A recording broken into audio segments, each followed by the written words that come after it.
ان کے سامنے. جب انہوں نے ریکارڈ کیے تو دشمنوں نے بھی ریکارڈ کی. ظاہر ہے پھر مریم اسی کو ایکسپلائٹ کر رہی ہے. ان کے بھی اپنے لوگ ہیں آئی بی کے اور دوسری ایجنسیز کے جنہوں نے ریکارڈ کیے ہوئے ہیں پرانے اور آپ کی ساری چیزیں. تو مقصد یہ تھا بتانے کا کہ ایک الائنس بنا ان تین افراد کا. اب چونکہ جنرل فیض بہت جونیئر جنرل تھا, وہ چیف نہیں بن سکتا تھا, کوئی پاسبلٹی نہیں تھی کہ میجر جنرل باجوہ کے ریٹائر ہونے کے بعد اس میجر جنرل کو آپ چیف بنا دیں. اس کے لیے جنرل باجوہ کو ایکسٹینشن دینا ضروری تھی, مزید 3 سال, تاکہ ان 3 سالوں میں جنرل فیض کو پروموٹ کر کے آپ اس مقام تک لے آئیں کہ وہ نیکسٹ چیف بننے کے قابل ہوں.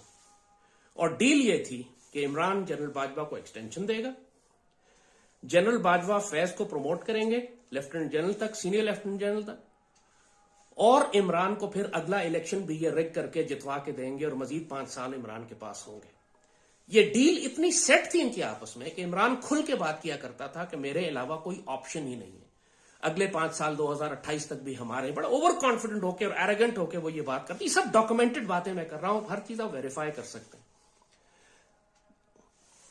اب اس ریلیشن شپ کے دوران عمران بنیادی طور پر ایک یوزفل ایڈیٹ تھا. اس کو وزیر اعظم بننا تھا, دنیا کے آگے اپنی پریزنٹیشن, اپنی پروجیکشن, اپنی گلوری, اپنا گلیمر, یہ اس کو چاہیے تھا. لیکن عمران بری طرح سے ہوسٹیج تھا انٹرنیشنل اسٹیبلشمنٹ کا. جب ٹیپو سلطان ایک جنگ میں ہار گئے تو انگریزوں نے یرغمال کے طور پر ٹیپو کے 2 بیٹے رکھ لیے اپنے پاس, اور اس کے بعد ٹیپو پہ شرطیں لگا دیں کہ آپ ہماری باتیں مانیں گے. ٹیپو کوئی جنگی تیاریاں کر ہی نہ سکے اس کے بعد, کیونکہ 2 بیٹے انگریزوں کے پاس یرغمال تھے. یہ انگریزوں کا پرانا طریقہ ہے. یہاں بھی انگریزوں نے پاکستان کے وزیر اعظم کے 2 بیٹے بلکہ 3 اولادیں یرغمال رکھ لی اپنے پاس. اور عمران ورلڈ اکنامک فورم کا ایجنڈا کوارڈینیٹر اپوائنٹ ہو گیا. یہ ورلڈ اکنامک فورم کی ویب سائٹ پہ لکھا ہوا ہے کہ ان کا جو ایجنڈا ہے وہ پاکستان میں نافذ کیا جائے گا عمران کے ذریعے. دوسری جانب جنرل باجوہ کا اپنا مائنڈ سیٹ جو تھا وہ بالکل سیکولر, وہ بالکل لادین نظریہ پاکستان کے خلاف, اور ان کا جو فیملی بیک گراؤنڈ ہے وہ قادیانیت کا ہے. ان کا فادر ان لا جنرل اعجاز امجد سکہ بند قادیانی. تو وہ جو آئیڈیاز جنرل باجوہ کے ذہن میں تھے پاکستان کے حوالے سے, ان کا کوئی تعلق نہ پاکستان کے آئین کے ساتھ تھا, نہ نظریہ پاکستان کے ساتھ, نہ پاکستان آرمی کے ساتھ.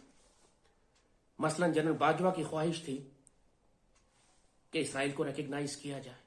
جنرل باجوہ کی خواہش تھی کہ انڈیا کے ساتھ 100 سال کا امن کیا جائے. جنرل باجوہ کی خواہش تھی کہ افغان طالبان کو رسوا کیا جائے اور ناردرن الائنس کے جو لوگ ہیں شمالی افغانستان والے, ان سے تعلقات زیادہ رکھے جائیں. اس طرح اور بہت ساری باتیں. اب ان سارے ایلیمنٹس میں عمران واز دا فرنٹ مین, جس کو یہ پمپ کیا گیا, کانوں کا کچا تھا. اس کو خود اس کے اپنے ویئرڈ کانسیپٹس ہیں, الٹریٹ ہے, ان ایجوکیٹڈ ہے جہاں تک جیو پالیٹکس اور ہسٹری کا تعلق ہے. So he was the ideal candidate کہ جس کو باجوہ اور فیض استعمال کریں اپنے ایجنڈے کے لیے, جو جیو پالیٹیکل گلوبل ایجنڈا تھا جو پاکستان میں نافذ کرنا تھا. آپ نوٹ کریں گے کہ بل گیٹس ڈائریکٹلی ایک فون کال باجوہ کو کرتا تھا اور ایک فون عمران کو کرتا تھا. اور پوری عمران گورنمنٹ جو یہ کہتے ہیں کہ ہم لنگر خانے چلا رہے تھے اور یتیم خانے چلا رہے تھے, اس کے پیسے بل گیٹس پے کیا کرتا تھا. بل اینڈ میلنڈا گیٹس فاؤنڈیشن دیتی تھی. اس لیے ان کی حکومت تھوڑی بہت اگر جو انہوں نے کام کیا تو وہ صرف بل گیٹس کے پیسوں پہ کیا. اسی لیے بل گیٹ کو انہوں نے پاکستان کا سب سے بڑا ایوارڈ اور میڈل بھی پہنایا, وہ عمران نے پہنایا تھا. عارف الوی نے اس کے گردن میں ڈالا تھا یہ. سو اب فیض کو پروموٹ کرنے کے لیے ان کو بیچ کے جتنے بھی 2 درجن کے قریب افسر تھے, جن میں major general, senior major general تھے, لیفٹیننٹ جنرل تھے, ان سب کو خراب کرنا پڑا. کسی کو فوج سے نکالا, کسی کو پروموٹ نہیں کیا, کسی کا کیریئر خراب کیا. کرا کے انہوں نے فیض کو لا کے ڈی جی آئی ایس آئی لگا دیا. اب چونکہ سارا گندا کام ان کی حکومت چلا ہی آئی ایس آئی رہی تھی, فیض چلا رہا تھا. ایکچولی آئی ول ناٹ سے آئی ایس آئی چلا رہی تھی, کیونکہ فیض نے آئی ایس آئی کے اندر جو ڈیمیج کیا ہے وہ اس سے پہلے پاکستان کی تاریخ میں کسی ڈی جی آئی نے آئی ایس آئی کو اتنا تباہ نہیں کیا. ریسٹرکچرنگ کے نام پہ اس نے تمام آئی ایس آئی کو ڈسمینٹل کر دیا. جتنے اسٹرکچرز بنے ہوئے تھے, آرگنائزیشنز تھیں جو کسی ریجنز کو دیکھ رہی تھیں, ان سب کو ڈسمینٹل کر دیا. سینکڑوں کی تعداد میں افسروں کو نکال دیا جو سیزن افسر تھے, جن کے پاس انسٹیٹیوشنل میموریز تھیں, ان سب کو فارغ کری. حتیٰ کہ آئی ایس آئی کا لوگو تک چینج کر دیا. یعنی مارخور جو لوگو تھا اس کو چینج کر کے شاہین بنا دیا, جو کہ ایئر فورس کا لوگو ہے ایکچولی, اور آج کل یہ شاہین والا لوگو چل رہا ہے جو فیض چھوڑ کر گیا. So the actual damage done to I S I, کیونکہ سارا فوکس ان کا پولیٹیکل انجینئرنگ پہ تھا. اگر یہ صرف پولیٹیکل انجینئرنگ بھی کرتے اور باقی آئی ایس آئی کو ویسے چھوڑ دیتے تب بھی کوئی پرابلم نہیں تھی. لیکن فیض نے آئی ایس آئی کو ڈسمینٹل کر دیا, تمام سٹرکچرز گرا دیے, تمام افسرز فائر کر دیے, تمام ڈویژنز کو کسی کو مرج کر دیا, کسی کو الگ کر دیا.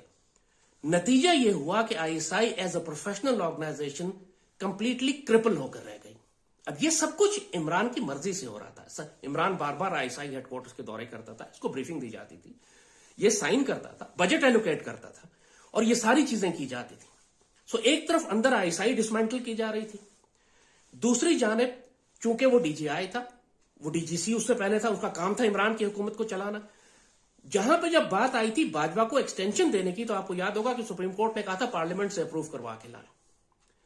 اب چونکہ پارلیمنٹ کے پاس جانا پڑا تو ظاہر ہے پارلیمنٹ میں زرداری اور نواز شریف بیٹھے ہوئے تھے, باقی جماعتیں تھیں, ان کا ووٹ چاہیے تھا باجوہ کو ایکسٹینشن دینے کے لیے.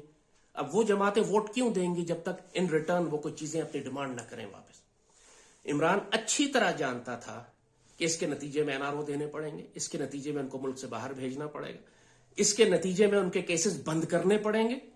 یہ جو آج کہہ رہے ہیں کہ ہمیں پتہ ہی نہیں تھا اور یہ سب کچھ ہو گیا, بالکل جھوٹ بات ہے.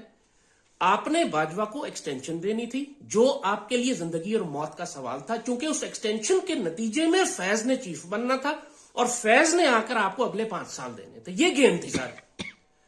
لہٰذا یہ بیچ کے ساری کڑوی گولیاں آپ نے جان بوجھ کے ساری نگلی ہیں کہ جناب کسی طریقے سے باجوہ کو 3 سال کی ایکسٹینشن مل جائے. اگر باجوہ کو 3 سال کی ایکسٹینشن نہ ملتی اور کوئی نیا آرمی چیف آ جاتا تو اس کے بعد فیض نے کبھی آرمی چیف بننے کی لائن میں آنا ہی نہیں تھا, اور آپ کو کبھی NRO دینے کی ضرورت نہ پڑتی, نواز شریف ملک سے باہر نہ جاتا, مقدمات ان کے ختم نہ ہوتے, آپ کو ڈیل کرنی ہی نہیں پڑتی ان پولیٹیکل پارٹی سے پارلیمنٹ میں جا کر. یہ جو سارا گندا کھیل آج تباہی مچی ہوئی ہے جس پر ایک دوسرے کو یہ گالیاں دے رہے ہیں. دوسری جانب جنرل باجوہ جیسے کہا, جب بھی وہ ایون آرمی آفیسر سے درباروں سے خطاب کیا کرتے, دوسری جانب جب بھی جنرل باجوہ آرمی آفیسر سے خطاب کرتا تو ان سے یہ کہتا کہ اگر کشمیر میں آرٹیکل 370 ختم کر دیا انڈیا نے تو کیا فرق پڑ گیا, کشمیر تو پہلے بھی بھارت کے پاس تھا اور ہم نے کشمیر کو ایک طرف رکھ کے بھارت کے ساتھ 100 سال کا امن کرنا ہے. یہ 100 ایئرز پیس والا موحید یوسف کو اس لیے لے کر آئے تھے, ایک نیشنل سیکورٹی ڈاکومنٹ پالیسی بنائی تھی. انہوں نے بغیر کسی کو بتائے, یعنی بغیر کسی کو بتائے سے مطلب آرمی کے اندر یا پارلیمنٹ میں ڈسکس نہیں کیا, صرف عمران کو معلوم ہوتا تھا کہ یہ اجیت کمار ڈوبل سے خفیہ ملاقاتیں کر رہے ہیں. انہوں نے پیچھے پیچھے ایک ایگریمنٹ, انڈیا نے بات کہی کہ ہماری پاکستان آرمی سے بات ہو رہی ہے. آپ کو یاد ہوگا شاہ محمود قریشی نے انکار ہی کر دیا تھا, موحید یوسف نے انکار کر دیا کہ جی میں تو کبھی نہیں ملا, وہ ڈوبل نے کہا کہ جی میں موحید یوسف سے ملا ہوں.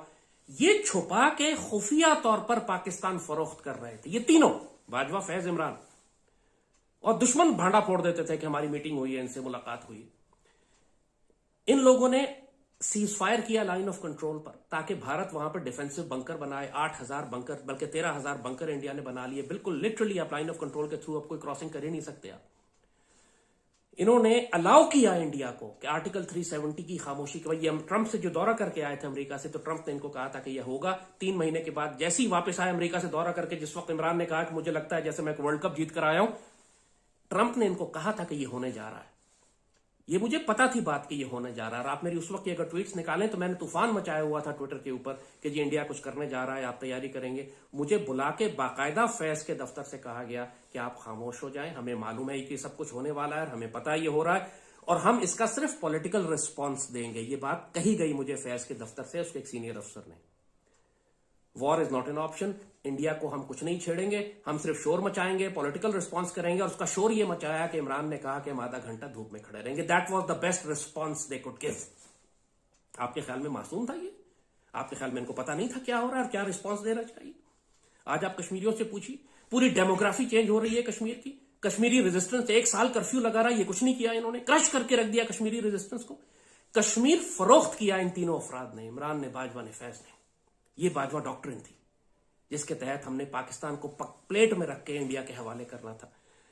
اور انڈیا کو آپ نے اتنی سپیس دے دی کہ اب وہ انڈس واٹر ٹریٹی ختم کرنے پر آ گئے ہیں. اب انہوں نے وارننگ دی ہے، جب یہ پروگرام ہم ریکارڈ کر رہے ہیں تو اس کو تقریباً 70-75 دن کے بعد انڈیا انڈس واٹر ٹریٹی ختم کر دے گا.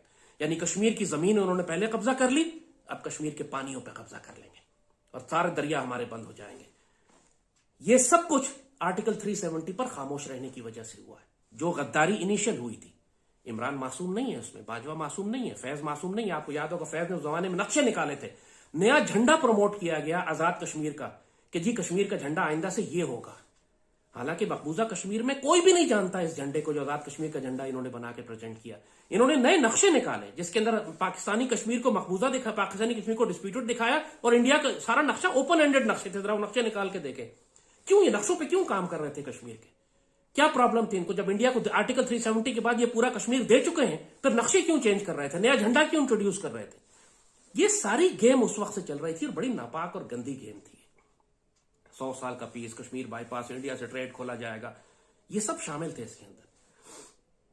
اور پاکستان آرمی کو اتنا ڈیمیج ہوا، جیسے کہا کہ صرف فیض کو پروموٹ کرنے کے لیے بہترین افسروں کو ریٹائر کیا گیا، سینکڑوں افسروں کو فائر کیا گیا، نکالا گیا آرمی سے. یہ جو پروٹیسٹ کر رہے تھے، جن کو برے لگ رہی تھی باتیں، جو احتجاج کر رہے تھے، فیض باجوہ نے آرمی میں تباہی مچا کے رکھ دی. ملٹری ایکسرسائزز روک دیں آسٹیرٹی میجرز کے نام پہ کہ جی پیٹرول کی بچت کرنی ہے. انڈیا روز ایک ایکسرسائز کر رہا ہے پچھلے 1.5 سال سے، جنگی تیاریاں کر رہا ہے. پاکستان نے پریکٹیکلی کوئی بڑی ایکسرسائز ہم نے پچھلے 1.5 سال میں نہیں کی ہے. ہمارے جوانوں کو، ٹینکوں کو اور آرمر کو تو ہمارا فنڈز ہی نہیں ہے، پیسے بھی نہیں ہے، اور ہمارے اکوپمنٹ بھی ہمارا ٹیسٹڈ نہیں. ہمارے لیے کرائسس کھڑا ہو گیا کہ ہم یہ کیا کریں، اور انڈیا کی جنگی تیاریاں یہاں پر. اور پھر سب سے بڑا نقصان ہم کو کہ جب امریکنز افغانستان سے نکلے تو یہ وہ موقع تھا ہمارے پاس، the greatest geopolitical opportunity جو اللہ نے ہمیں دی تھی کہ ہم اس ویکیوم کو فل کر لیں، سیدھے جائیں افغان طالبان سے نیگوشیٹ کریں، ان کو ریکگنائز کریں جیسے ہم نے 96 میں کیا تھا، اور ان کے ذریعے انڈینز کو بھی وہاں سے، فار انڈینز تو ویسے ہی نکل گئے تھے، ٹی ٹی پی کو ہم ختم کر دیں. اور یہ کرنے کے بجائے انہوں نے کارزائی گورنمنٹ کے لوگوں کو اسلام آباد بلایا اور ان سے نیگوشیٹ کیا اور ان سے بات چیت کرنے لگے کہ ہم آپ کے ساتھ کیا کریں گے، اور ٹی ٹی پی سے مذاکرات شروع کر دیے. اگین یہ باجوہ، فیض اور عمران کی ڈاکٹرن تھی. کور کمانڈر کے طور پر جب فیض گیا تھا پشاور میں تو اس نے باقاعدہ نیگوسیشن شروع کیے ٹی ٹی پی کے ساتھ، اور انہوں نے ہزاروں کی تعداد میں واپس لا کر ان کو آباد کیا. اور یہ سب کچھ معلوم تھا. ابھی یہ شور مچا رہے ہیں مراد سعید آگے پیچھے، they were all on board. Imran 10 سال سے یہ بات کر رہا تھا، ایون جب وہ صرف سڑکوں پہ گھوما کرتا تھا اس وقت سے، کہ جی ہم نے ٹی ٹی پی سے مذاکرات کرنے ہیں اور پشاور میں ان کا دفتر کھولنا ہے، ان کو لے کر آنا ہے. سو دس واز آل نون. جب یہ پرائم منسٹر بنا تو یہی آئیڈیا اس نے اپنا آئیڈیا امپلیمنٹ کیا. ان کا جھگڑا کس بات پہ شروع ہوا؟ جھگڑا بالکل آخر میں اس بات پہ شروع ہوا کہ پچھلے سال یہ جب فیض جو تھا وہ ڈی جی آئی تھا، لیکن ڈی جی آئی سے ڈائریکٹ آرمی چیف یہ نہیں بن سکتا تھا. اس کے لیے اس کو کم از کم 1 سال 8-9-10 مہینے کی کور کمانڈ کرنی تھی. اب یہ آرمی کی مجبوری تھی کہ اگر آپ نے اس کو چیف بنانا ہے تو آپ نے اس کو کور کمانڈر بھیجنا ہے. لیکن اگر یہ چلا جاتا ڈی جی آئی کے آفس سے تو پھر عمران خود کو انسیکیور فیل کرتا تھا کیونکہ اس کی ساری گورنمنٹ ہی آئی چلا رہی تھی. مگر اب یہاں پھنس گئی ہے، یہاں پہ ان کا اختلاف شروع ہو گیا، بیکاز عمران واز انسسٹنگ کہ میں فیض کو ڈی جی آئی سے چیف بناؤں گا. یہاں تک آئیڈیا ڈسکس کیا گیا کہ آئی ایس آئی کو کور بنا دیتے ہیں، یعنی آئی ایس آئی کو کہہ دیں گے کہ یہ کور ہے، لہٰذا آئی ایس آئی سے یعنی ایک کور کمانڈر ہو جائیں گے وہ general Faiz, I S I corps commander lead ہو جائے گی اور وہاں سے اس کو چیف بنا دیں گے. یعنی اس حد تک شرمناک آئیڈیاز یہ ڈسکس کر رہے تھے پورے انسٹیٹیوٹ کو ڈسمینٹل کرنے کے لیے. اس پر ریزسٹنس ہوئی آرمی میں کہ صاحب یہ نہیں ہو سکتا، آپ کو باقاعدہ کور کمانڈ کرنی پڑے گی. تو مجبوراً یہ کور کمانڈ کرنے کے لیے وہاں چلے گا. لیکن اس میں لڑائی ہو گئی ان کی باجوہ کے ساتھ، اور یہ عمران نے خود اکنالج کیا ہے کہ میری باجوہ سے لڑائی فیض پر ہوئی تھی، میں فیض کو رکھنا چاہتا تھا، انہوں نے فیض کو ہٹا دیا. بات یہ کہ اور باجوہ کی خواہش یہ تھی کہ اب میں ایک ایکسٹینشن لے چکا ہوں، اب میں ایک اور ایکسٹینشن لے لیتا ہوں. سو اب یہاں پہ ان کے آپس کے انٹرسٹ کلیش کر گئے. یہ فیض کو چیف بنا، فیض چیف بننا چاہتا تھا، ہی واز ٹو ایمبیشس، اس کے لیے مجبوراً اس کو آئی ایس آئی چھوڑ کر کور میں جانا پڑا. Faiz Bajwa wanted an extension himself, وہ ضد کر رہا تھا مجھے ایکسٹینشن دو. عمران نہیں چاہتا تھا باجوہ کو مزید ایکسٹینشن دینا، وہ چاہتا تھا میں فیض کو لے کر آؤں تاکہ فیض آ کے پھر مجھے اگلا ٹینیور جتوا کے دے، ریگنگ کریں الیکشن میں اور مجھے اگلا ٹینیور جتوائیں. اس غلاظت میں پورے پاکستان کا بیڑا غرق ہو گیا. آرمی کا بھی بیڑا غرق ہوا، آئی ایس آئی بھی تباہ ہوئی، پاکستان بھی تباہ ہوا. اور آج اس کو کہتے ہیں باجوہ ڈاکٹرائن، عمران باجوہ فیض ڈاکٹرائن. ان 3 آدمیوں نے آپس کے کھیل میں، اقتدار کی لڑائی میں پاکستان کا بیڑا غرق کیا. جیسے 71 میں مجیب نے، بھٹو نے اور یحییٰ خان نے، اور اس کے یحییٰ خان کے ساتھ جو اسد عمر کا باپ ہے جنرل عمر، ان 4 لوگوں نے جس طرح مشرقی پاکستان کو تباہ و برباد کیا تھا، آج کے دور میں آپ کی آنکھوں کے سامنے، اور اس میں آپ زرداری اور نواز کو بھی شامل کر لیں، یہ 5 لوگ جن کے کمبینیشن نے آج پاکستان کو یہاں پہنچایا ہے، ان کے آپس کے ہوس اقتدار کی، آپس کی بدکاریاں، ان کے پیسے کی ہوس، اقتدار کی ہوس، پروموشن کی ہوس، ایکسٹینشن کی ہوس، اگلے 5 سال کی ہوس، اور اس کے لیے انہوں نے الائنس بنایا تھا۔ اب چونکہ لڑائی جب ہو گئی تو باجوہ نے کہا کہ ہم نیوٹرل ہیں، نیا آرمی چیف آیا، نیا ISI چیف آیا جنرل انجم، ان کو کہہ دیا گیا کہ اب آپ نے ان کی گورنمنٹ نہیں چلانی۔ جب گورنمنٹ نہیں چلانی تو اس کے بعد وہی مادر پدر آزاد پالیٹکس جو پاکستان کی ہے، بندے خریدو بندے بیچو، وہی سب شروع ہو گیا۔ نو کانفیڈنس ووٹ میں یہ ہار گئے۔ پہلے بڑے کانفیڈنٹلی کہتے تھے کہ یہ لے آؤ میں فیس کروں گا، جب آیا تو ہار گئے تو انہوں نے فوراً ہی ڈرٹی ہیری اور آرمی گندی اور آرمی نے جناب تباہی مچا دی اور یہ سب کر دیا۔ اب یہ نیا نیریٹو دینا شروع کیا انہوں نے۔ یہ سارا کچھ آپ کو بتانے کا مقصد یہ تھا کہ you should know the background. اس میں کوئی ایک بات بھی جھوٹ نہیں ہے، اس میں کوئی ایک بات بھی ایسی نہیں ہے جو آپ انڈیپینڈنٹلی ویریفائی نہ کر سکیں۔ یہ جو باتیں میں نے کہی ہیں ریسرچ کریں، ویریفائی کریں ان کو۔ ہونا اب یہ چاہیے ایکچولی۔ اس وقت جنرل عاصم آئے آرمی چیف، یہ بالکل بھی باجوہ ڈاکٹرن کے اوپر نہیں ہے۔ He does not believe in this کہ ہمیں اسرائیل کو ریکگنائز کرنا ہے یا بھارت کے ساتھ 100 سال کی پیس کے۔ پوری آرمی میں کوئی بھی نہیں ہے جو اس بات پہ ہو۔ یہ صرف ایک شخص جس کی آئیڈیالوجیکل بیرنگ جو تھی وہ انٹرنیشنل اسٹیبلشمنٹ کنٹرول کر رہی تھی، وہ اس کی مرضی تھی کہ اپنی مرضی سے یہ پورے پاکستان کا بیڑا غرق کر رہا تھا، اور اس کو عمران اور فیض جیسے الائز اتحادی مل گئے تھے اپنے ساتھ۔ اب جو آرمی لیڈرشپ آئی ہے یہ اس کو کہہ رہے ہیں کہ یہ بھی باجوہ جیسے ہیں، بالکل بکواس اور خرافات، اور پاکستان کے ساتھ دشمنی کے سوا یہ کچھ بھی نہیں ہے۔ جنرل عاصم ابھی آرمی کو سٹیبلائز کر رہے ہیں جس آرمی کی تباہی مچی ہے۔ جنرل ندیم انجم اس وقت ISI کو ٹھیک کرنے کی کوشش کر رہے ہیں پچھلے 8-10 مہینے سے، کہ جس طریقے سے تباہی مچا کے فیض گیا تھا اس کے اندر، اور عمران نے جو پاکستان کا بیڑا غرق کیا ہے، ظاہر ہے یہ PDM کی حکومت تو نہیں ٹھیک کر سکتی، لیکن اس وقت نئے آرمی چیف کی پرائرٹی یہ نہیں ہے کہ اس حکومت کا تختہ الٹ کے اس طرح دخل دیں پالیٹکس میں جیسے باجوہ اور فیض دے رہے تھے، اور الیکشن کرا کر عمران کو دوبارہ لے کر آئے۔ یہ کام سپریم کورٹ اور الیکشن کمیشن کرے۔ فوج کی پرائرٹی اس وقت نہیں ہے۔ اس وقت فوج کی پرائرٹی یہ ہے کہ جو دشمن سر پر آ کر کھڑا ہو گیا ہے پاکستان کے اندر اور پاکستان کے باہر، چاہے افغانستان کی سائڈ ہو، مشرقی سائڈ ہو، پاکستان کے اندر دہشت گردی ہو، خود آرمی جو ڈی مورلائز ہے اتنی زیادہ، آرمی کا جو حوصلہ پست ہوا ہے، جو افسر اور جوان اس وقت دکھی ہیں، جو پورے اس باجوہ ڈاکٹرن کے نتیجے میں سب سے زیادہ نقصان تو خود فوج کا ہوا۔ افسروں کی تنخواہیں 2-2 سال 3-3 سال سے نہیں بڑھائی گئی تھیں، مہنگائی 70% پہ اوپر چلے گئی، تنخواہ نہیں بڑھی۔